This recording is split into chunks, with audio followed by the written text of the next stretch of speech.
If ever there was a person that I think doesn't need an introduction, it's our guest today. But on the off chance that you don't know, I'd first like to say, welcome to Earth, where have you been? But also, starting with such amazing films as She's Gotta Have It, School Days, Do the Right Thing, More Bed of Blues, Malcolm X, He Got Game, Inside Man. I mean, the list goes on and on and on, so I think there's nothing better than to just bring the man on stage. So please welcome the man, the legend, SpikeLee.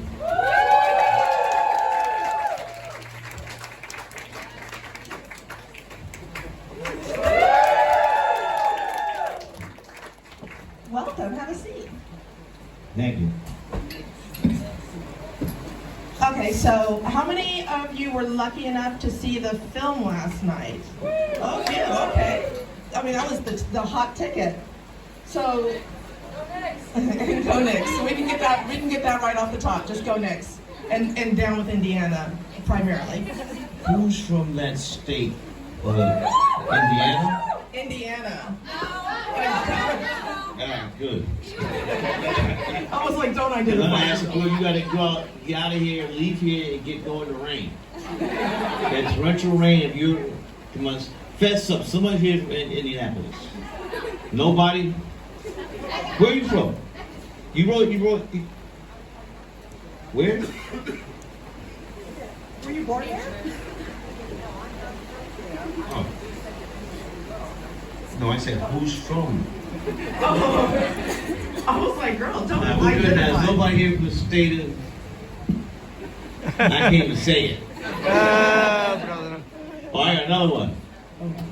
Who's from Boston? Oh, you gotta go. What happened?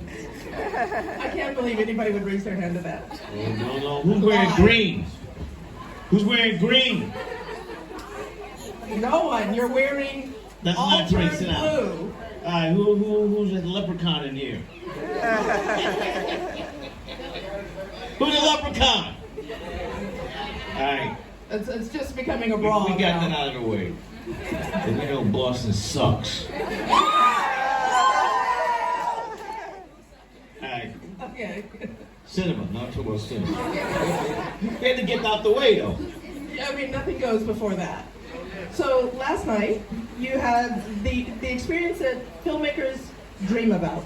Like, you go to the red carpet, you get the introduction, at the end you get the standing ovation, and this has happened to you, a few times. So be honest, does that ever get old?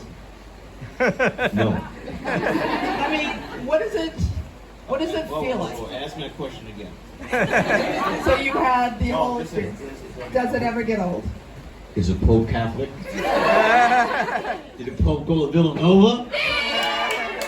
Are 3 players on the Knicks from Villanova? It's just... I feel like you're getting an After more than unfair 50 advantage. years, this is going to be the year. God willing. So, but it's a beautiful moment. It's a beautiful thing to have an entire giant audience just have an outpouring of love for you. And Well, it's not just for me, it was for everybody that's in front and behind the camera, and just to have the great Denzel Washington in there.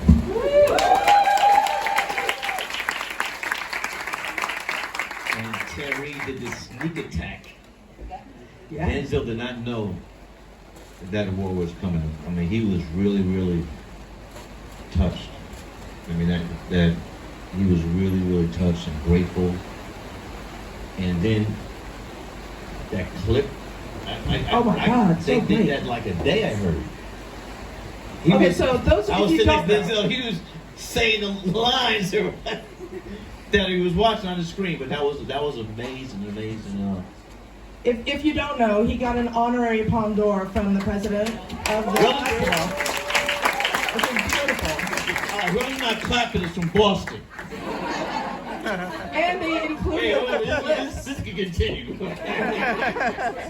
But it included clips of so many of his films and so many scenes that were just iconic scenes. There were some deep cups in there. Deep cups. I mean, There was some amazing. I was like, oh my God, that made it in, and it just went on, and he really was. my one complaint about that. Glory, when he's being whipped. Yeah, Tear. they missed the tear. That's what got him. I mean, that had a lot to do with the Academy Award. I mean, the performance is great, but even when I saw it, because that year, Daniello from Do the Right Thing was also got nominated for Best Supporting Actor. And Danny was hoping, the late great Daniello, he was really wishing he was going to get that Oscar. And I went to see Glory, great film directed by Ed Edgewick. And when that lone tear, Denzel's getting his character being whipped. And when that lone tear went down his cheek, I said, I thought myself, Danny. I mean, so it was just amazing that and also Denzel's doing Othello on Broadway. Yeah. Yep. Give it up. And 8 shows a week of doing Othello is like, that ain't no joke. And for him to get on a plane, fly here, come back is and here's the thing though, Broadway is closed on Mondays. Think about it, Broadway is closed on Mondays. Let's put this together. The world premiere of Do the Right Thing was May 19th. I think you said 19. Yeah, the 19th. Whoa, putting it together. May 19th, 1989 was the world premiere of Do the Right Thing. May 19th, 2025 is the world premiere of Highest Lowest.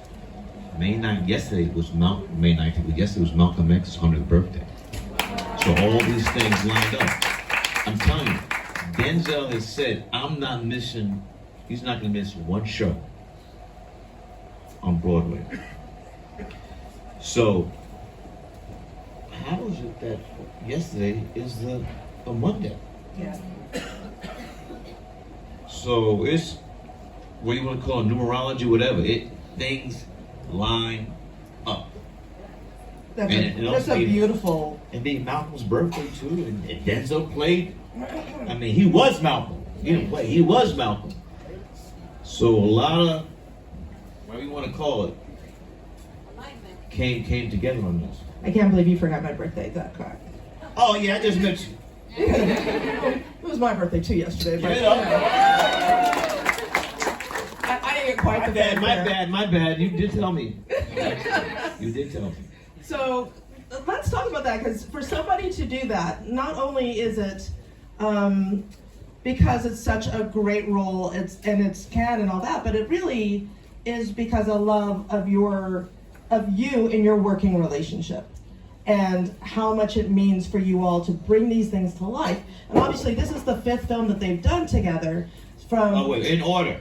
Oh God. Mo Better, Malcolm X, He Got Game, Inside Man. And here, let me just finish this real quick. Denzel and I did not know Inside Man was 18 years ago. We were like, God damn, 18 years? But to show how tight we are and rhythm, the first day it set, it wasn't like, oh, we haven't worked 18 years ago. It was like Inside Man was yesterday.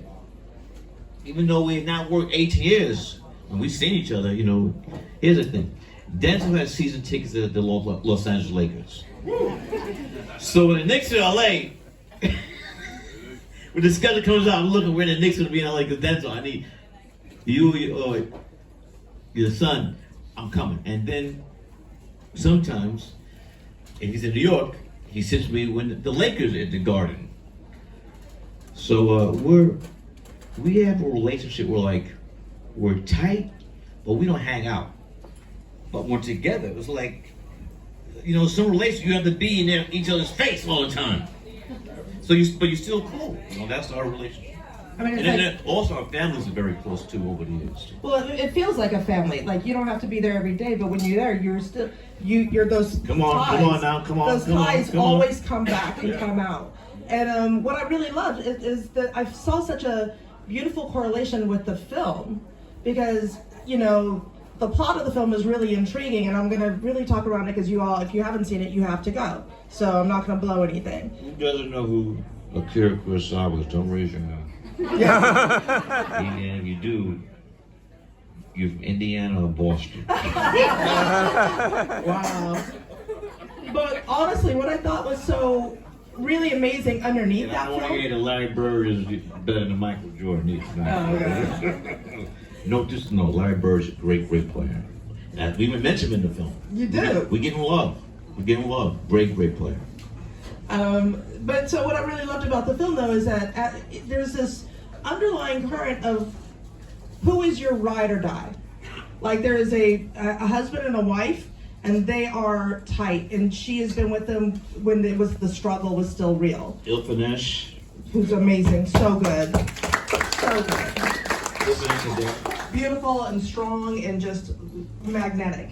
And there's the father and Strong black woman. There is the father and son dynamic where even when there is strife As and a argument, father that has son, that's the dynamic. and at the end of it, even when they're not agreeing, even when they're arguing, there's still an "I love you" at the end of this conversation all the time. And it was like such a bold kind of thing of, you don't have to be in agreement, but love doesn't go away. It doesn't change. Hopefully, if decency. And then there's the King David and Paul dynamic of, they're from the same town, same part of town. They understand each other. Wait. Then they grow up in the same. Not town. Oh, sorry. Uptown Harlem. Uptown Harlem. Harlem. Come on Specific. now. Come on now. Where are you from? I'm a California girl. Oh, man. They don't got it. They don't get it. No. Not even LA. I can't even rep LA. Nah, they're from Harlem. But I love that it's a relationship between two men that even when there's tension, even when there's less assuredness of the relationship, when one stands up, the other one says, "Where are we going?" And also, they grew up together in Harlem. Right. And Denzel's character was one way, and Jeffrey Wright went one way, and ended up going to prison. Yeah. And his Jeffrey's son, real life, is Denzel's character. That's his godson, and that's his godfather. So they're tight, and that's why one of my favorite scenes of the film is when Jeffrey's character goes into Denzel's office, his den, and is literally on his knees begging him to pay the $17.5 million ransom. I mean, that could have been such a break moment for lesser people, that it's like, if there's a question about it, then the relationship stops. But when things happen and things get real, and King David stands up and says, I gotta go, Paul was right there, like, I'm a step ahead of you, let's go. There was never a question about, like, once they got past their tension, that relationship was more than just employee. It was more than just anything. It was a real But they grew up familial together. bond They of grew up it. together on the same block. And to add a little further, if I may, this film's about, which Denzel's character says at least two times. Watch your mic, because they don't think they can hear in the back. All money ain't good money. Mhm. All money ain't good money, and you know we're faced with this comes from the film, the great film by Kurt Kurosawa. What will you do? What you will, what you won't do for money. A moral dilemma, and that's the spine of what I love so much about the original. But I like to say this is not. Don't use the word remake. We don't do remakes. This is a reinterpretation of that. For example, the great composers, Rodgers and Hammerstein, my favorite things. You seen the movie, Julie Andrews singing the song. That's great. But when John Coltrane does it, uh-oh. Not degrading the original, but Coltrane playing that's a whole different thing. And that's what I was thinking about. What Coltrane did to my favorite thing.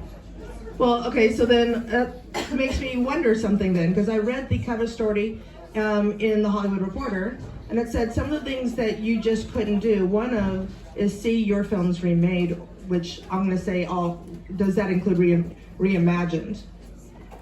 Do you, knowing that Coltrane can take favorite things and that you can take Kurosawa and Chan-wook, do you feel like there's ever a time where somebody can reimagine one of your films? And not one Milan. not something that, you know.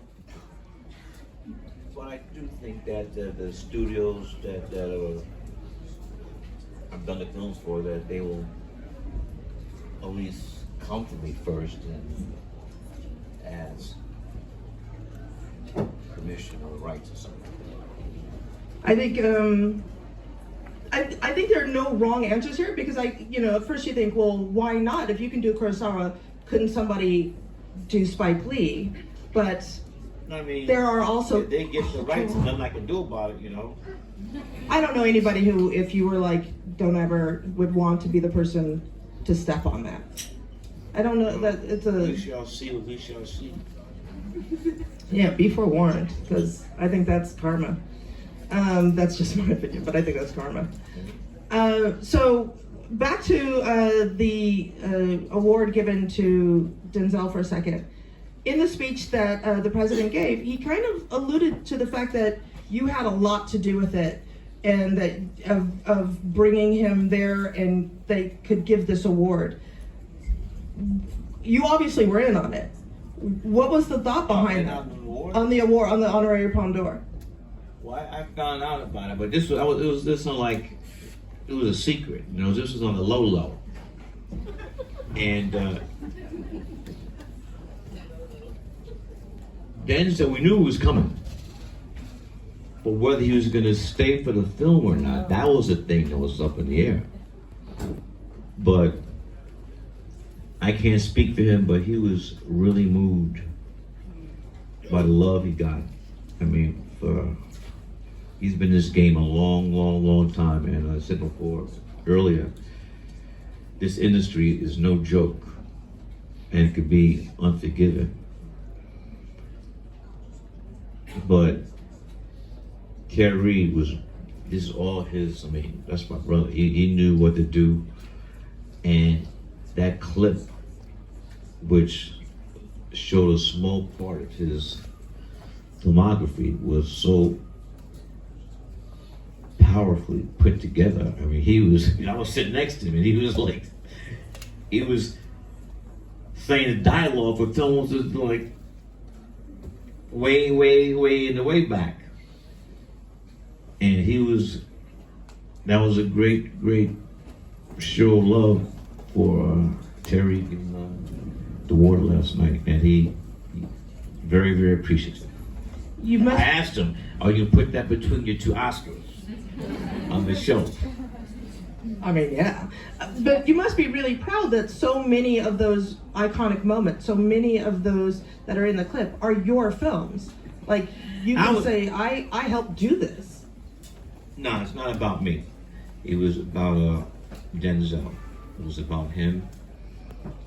And I know I've probably gotten a lot of grief for this statement, but I think that it's my opinion that Denzel Washington is the greatest living actor today. And you know, like a kid, Scorsese's gonna say De Niro, and others gonna say they all got their guys.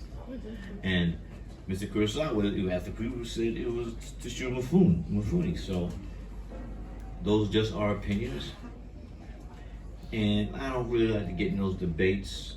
And you know, people have their opinions. And one of the debate I'm sick of is between who's greater, Michael Jordan or LeBron. It's just you have your opinion.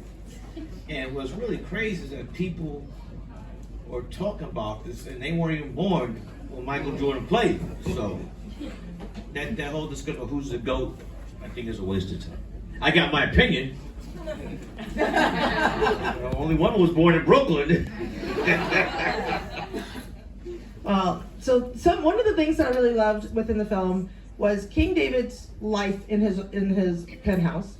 Right. There is such you took time to show the beauty of the artwork, the music. A lot of that stuff is my own art. Which is amazing.